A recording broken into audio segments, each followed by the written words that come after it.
had his gun on him the whole time because he said this is how people get robbed. So I was just waiting for him to use it. A Florida woman now sharing the story of how helping a stranded driver in the Talladega forest Sunday led to a shootout in the woods. Her boyfriend dead and 2 women now charged with murder. Hello, everyone. The Clay County Sheriff's Office now says the suspects appear to have camped in the Talladega forest. Authorities say in the camp they also found a 5-year-old boy who charged them armed with a shotgun.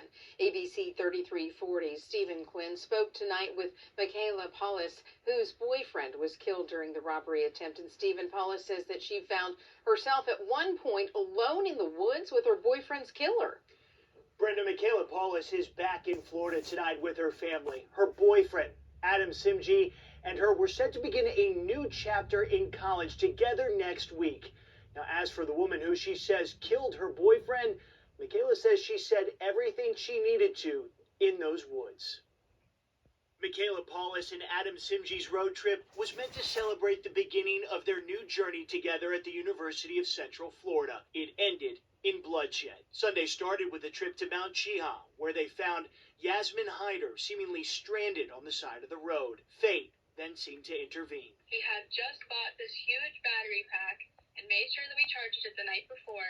Michaela is also the daughter of a mechanic. I even called my dad and we watched YouTube videos and stuff to try and fix her car, but she, at the end, when nothing could be done, she pulled out a gun and told us to walk into the woods. Hyder told them to drop their phones. She asked for banking passwords, but Michaela knew something she didn't. Adam had his gun on him the whole time because he said this is how people get robbed, so I was just waiting for him to use it. She described what happened next. Her guard dropped after she had asked for all the banking passwords and stuff, and Adam pulled out his gun and told her to get on the ground, and that's when she started messing around with her gun. It jammed once, but they both shot at each other, and she was shot a few times, and he was shot only once. Michaela found her phone and called 911.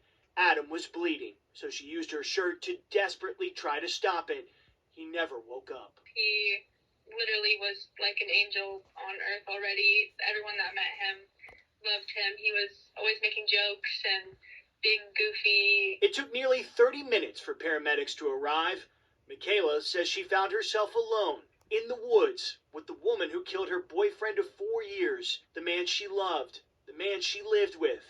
So what did she tell her? We would have given you food and money. I already told her, she didn't have to shoot. I think I've said everything I need to say to her until we go to court. Now, during all of this, Paulus came to the realization that a second woman, Crystal Pinkins, was also there.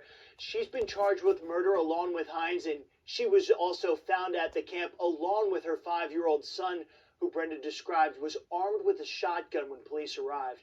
Now, as for Michaela, she is back in Florida, and she tells me she's leaning on friends and family to get through this week. She's also putting off beginning her master's work at Central Florida, which she was supposed to begin Monday alongside her boyfriend. Brenda?